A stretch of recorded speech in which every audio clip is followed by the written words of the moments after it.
बिस्मिल्लाहिर्रहमानिर्रहीम। अस्सलाम वालेकुम नाज़रीन, मैं हूं नासिर फ़ारूक। नाज़रीन, कुछ दिनों से दिल में ख़्वाहिश थी कि इस मौजू पर ज़रूर कोई बात करूं या वीडियो बनाऊं, और वो मौजू है आज के दौर का एक नासूर यानी जहेज़ की लानत। नाज़रीन, हम जिस मुआशरे में रह रहे हैं यहाँ पर जहेज़ दिन ब दिन बढ़ता चला जा रहा है। जहेज़ बुनियादी तौर पर है क्या? ये वो सामान, वो एसेट्स और वो मालो मता है जो शादी के वक्त वालिदैन अपनी बेटी को तोहफ़ा के तौर पर देते हैं। नाज़रीन, शर्मनाक सूरत हाल ये है कि अब रिश्ते करने से पहले लड़के वाले बाकायदा जहेज़ का पता करते हैं कि जहां हमारा रिश्ता तय हो रहा है लड़की वालों की माली हैसियत क्या है और वो कितना जहेज़ देंगे। रिश्ते करवाने वाले लोग, इदारे, मैरिज ब्यूरोज़, वो भी इस चीज़ को प्रमोट किए चले जा रहे हैं और लोगों को बताते हैं कि लड़की वाले बहुत अच्छी माली हैसियत वाले हैं, वो बहुत अच्छा जहेज़ लेकर आएगी। हम इस हिंदुआना रस्म में किस हद तक फंस चुके हैं और हमारी तवक्कुआत, हमारी ख्वाहिशात जहेज़ के हवाले से कितनी ज़्यादा बढ़ चुकी हैं, इसका अंदाज़ा लगाना मुश्किल हो रहा है। इसके असरात समाज पर बहुत बुरे हो रहे हैं और बहुत सी हमारी बहनें और बेटियां अपने सुहाग बसाने के ख्वाब आंखों में ही लिए रह जाती हैं और उनकी जवानी बीत जाती है। इस कबीर रस्म में हमारा पूरा मुआशरा शामिल है। बहुत कम समाजी तौर पर इसके ख़िलाफ़ आवाज़ उठाई जाती है। यूँ लगता है कि मुआशरे ने मजमूई तौर पर इस रस्म को अपना लिया है या इसे तस्लीम कर लिया है। नाज़रीन, ये कैंसर की तरह हमारे मुआशरे में फैल चुका है। मिडिल क्लास तबका अपनी बेटियों को पालने के लिए और उनकी शादी ब्याह करने के लिए बहुत परेशान रहता है।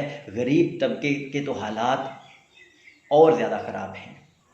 बहुत सी बहनों बेटियों को शादी के बाद कम जहेज़ लाने या जहेज़ ना लाने के ताने दिए जाते हैं और उनकी ज़िंदगी जहन्नुम बना दी जाती है। जो लोग कम जहेज़ लाने या जहेज़ ना देने के ताने देते हैं, इस पर बातें करते हैं, यकीन कीजिए ये कमीनगी की इंतहा है। वालिदैन की ज़िम्मा अपनी बेटी की बेहतरीन तालीम और तरबियत है और उसको दीन के बुनियादी असूल सिखाना ये वालिदैन की ज़िम्मेदारी है।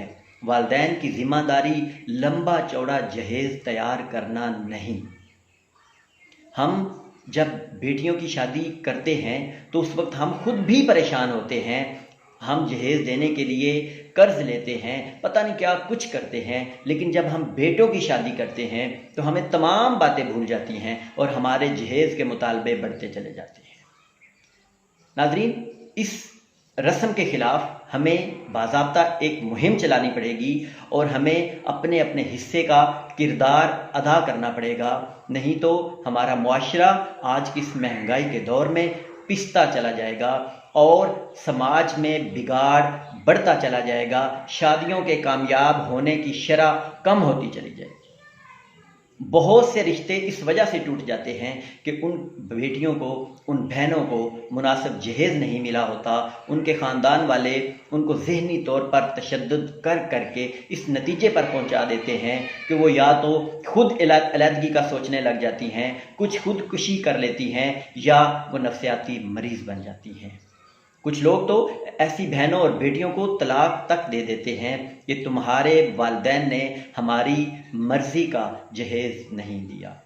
इस वक्त मुआशरे में जो लड़के वालों की तरफ से दो बड़ी ख़तरनाक रसूमात आम हो चुकी हैं। वो एक जहेज़ मांगना या जहेज़ का मुतालबा करना है और दूसरी रस्म लंबी चौड़ी बारात लेकर जाना है। आप अपने बेटे की बारात लेकर जा रहे हैं तो नाज़रीन, इसमें 400-500 इतने लंबे चौड़े लोग लेकर लंबी चौड़ी गाड़ियों के काफ़िले बनाकर आप क्या मैसेज देने जा रहे हैं, आप माशरे को क्या बताना चाहते हैं, आप क्या साबित करना चाहते हैं।